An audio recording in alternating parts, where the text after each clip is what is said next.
After everything that happened, over half a year passed in the blink of an eye. With the end of the Great Twilight, an armistice was declared on the second day of the Great War. Supreme Commander Van Dyke and Lieutenant General Bright worked together to minimize casualties during the negotiations. Meanwhile, the media reported that Emperor Eugen would return to the throne after recovering from his surgery. This was broadcast around the world, in tandem with the declaration that Calvert played no part in the assassination attempt. However, the truth only ended up plunging the empire into greater turmoil and spurred a storm of criticism from other countries. Amid the chaos, Governor Regnitz stepped in to try to bring the situation under control. He issued the order for Erebonian troops to immediately return to the empire. Many feared that Calvert might take this opportunity to strike back, but such fears proved to be unfounded. I can only assume it was because Calvert didn't want to take any chances against the far stronger Erebonian army. For the people of Erebonia, it was as if they had woken up from a nightmare. On the other hand, the people of Calvert began to criticize the empire all the more fiercely. Fortunately, due to the evacuation efforts on the first day of the war, civilian casualties were kept to a minimum. President Rocksmith, nearing the end of his term, made careful efforts to placate his citizens. However, he found himself under serious pressure from the new president-elect and was made to demand astronomical reparations from the empire. The provisional government in Erebonia, led by Governor Regnitz, was forced to negotiate. As part of the negotiations, he demanded that Calvert pledge to not invade Crossbell. Liberal, Remiferia, and the holy city of Arteria agreed, and jointly mounted pressure on the Republic to keep its troops within its borders. Reparations were eventually made, mostly funded by the Erebonian government, the Imperial family, the Reinford Group, and House Cayenne. As the Imperial army withdrew from Crossbell, discussions began between the Empire and Speaker McDowell. But the Governor-General's personal defense force refused to stand down and took control of the city themselves. Rufus condemned their actions from prison, but they refused to back down, and the threat of a Calvardian invasion began to loom. So, the Crossbell Guardian Force, formerly the Crossbell Military Police, worked with the citizens to devise a solution. And on the day of Arkanseal's star-studded comeback performance, the Governor-General's defense force was quickly subdued by citizen volunteers, and Crossbell was free once more. At the heart of the operation were the officers of the Special Support Section, saving their country yet again. While foreign affairs were steadily heading in the right direction, Erebonia's domestic issues showed no signs of stopping. With the news of Chancellor Osborne's death, the nobles he had kept in check scrambled to reclaim their former power. Class warfare broke out once more, and though the imperial family tried to restore order, rumors of Prince Cedric's role in the Chancellor's warmongering caused their pleas to fall on deaf ears. The Crown Prince's mysterious disappearance only put them in a more difficult position. Just when things seemed their worst, Princess Alpin and the newly returned Prince Olivert engaged the public directly and sincerely. As a result, the imperial family slowly started to win back the people's trust the continent over. Meanwhile, news of Crossbell's liberation stirred talk of independence in Jirai and North Ambria. Some argued, however, that the 10 years Jirai had spent as an SEZ had bolstered its economy and reduced poverty. The issue is still hotly debated, and those in charge are monitoring the situation carefully for fear of more conflict igniting. Though Chancellor Osborne's right-hand man, Governor-General Rufus Albarea, was apprehended, Majors Lecter Arundel and Claire Revelt managed to avoid arrest. Not only that, but they remained at the Intelligence Division and the RMP, respectively, focusing their efforts on restoring order to their country. That said, both groups lost their position as government organizations and underwent extensive restructuring. the Bracer Guild regained its former status in the Empire, and for the first time in 5 years, all its branches were reopened. High-ranking bracers from all over the continent helped to combat disorder and unrest within the Empire, according to certain classified information from the Guild. Prince Cedric, thought to be missing, had in fact become a member of Ouroboros. There are even rumors that he was made an enforcer, but that remains unverified. Meanwhile, after tirelessly aiding the other great houses, Governor Regnitz, and the Government Accountability Inspectorate for months, Acting Duke Eustace Alborea rejoined his allies for a journey to a certain place. Each of his friends had been busy restoring peace to their country in their own way. But now, with the embers of war finally cooled, they were able to meet once more.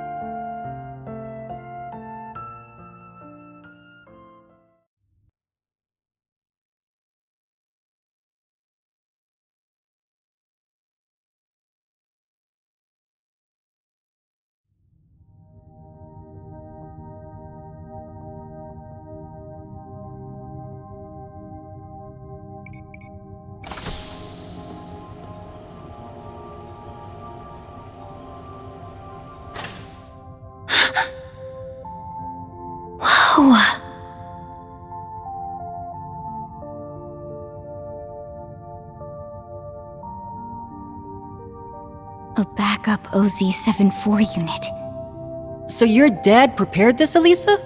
That's right. He must have worked on it in the brief moments when he was himself. It couldn't have been an easy secret to keep from the Ebon Knight. Your father was a great man. Damn right. Can't be easy fooling someone who's in your head. For real. It seems like the mana inside is stable. And it should be easy to work with such a pure soul as hers. We'll be right here to help whenever you're ready. Go ahead, Eustace.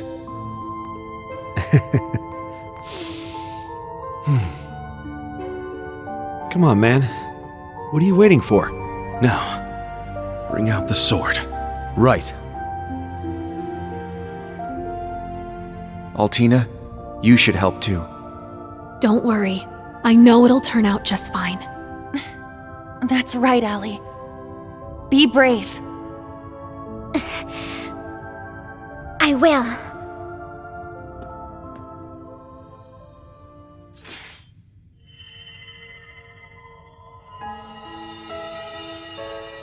Everything's stable. This should work. Adios, please. Now'd be the time for a miracle. I'm sure we've got 1 or 2 left, right? If you're listening out there, these kids need you.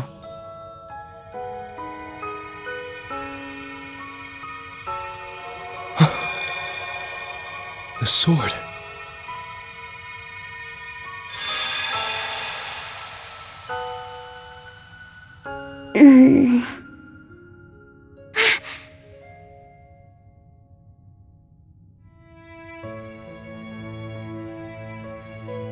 Huh? Where am I? Reen? Tilly? What are you guys doing here? Eustace? What gives? You look like you've seen a ghost. Wait, what happened? Last thing I remember, William! You're awake! Whoa, guys! What's gotten into you? Anyone want to tell me what this is all about?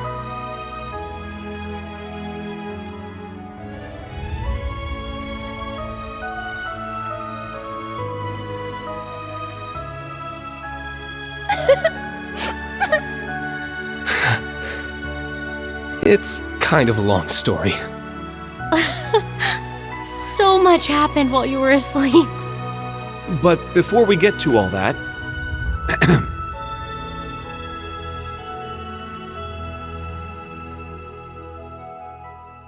Welcome back, Milliam.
I understand now.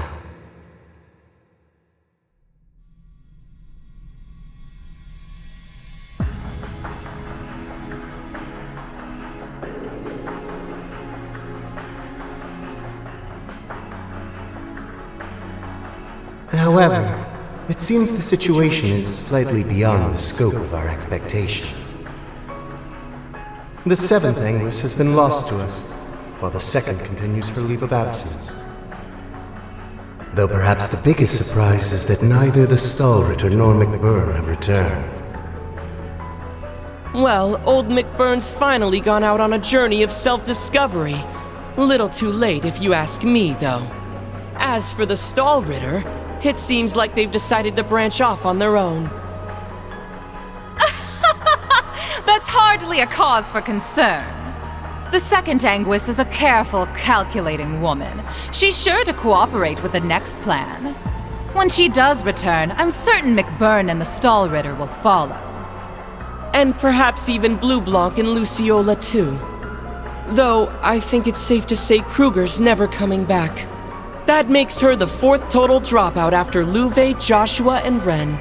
We've gained quite the interesting little pawn in her place, though, wouldn't you say? The magic swelling in his ancient blood is quite something. A promising newcomer if ever we've had one. I suppose. Though he still knows so little about the world, he might need a babysitter for quite some time.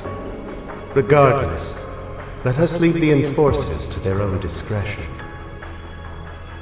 And take care that you do not follow the same path as the Faceless. You all seem to hate my predecessor so much. I almost regret not being able to meet him. Well, you've certainly filled his shoes in terms of personality, at least. It seems all three of you have gathered.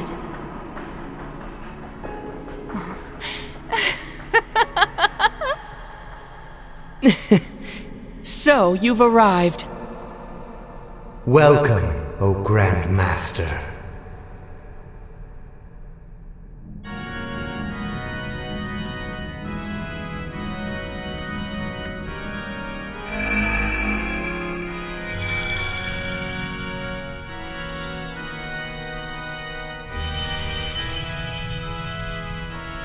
Maribel, you have done very well.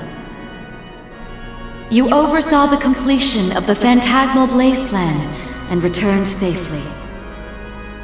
You're too kind. I merely laid the groundwork for the Witch of the Abyss and the Steel Maiden to work their magic. But what of the Septarians of Fire and Earth? I have confirmed their disappearance from this plane. Unlike the Septarian of Mirage, they haven't vanished entirely. But as they are now, it is nearly impossible for them to fall into human hands once more. Is that so? I guess we can say things are still going smoothly then? Indeed. Our plan continues apace. Vida's searching for a new path, in spite of her continuing faith in me. The heroic death of the proud Leanne Sandlot.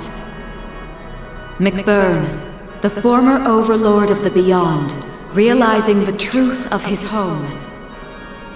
And even the departures of Joshua, Ren, and Sharon were all valuable parts of the process.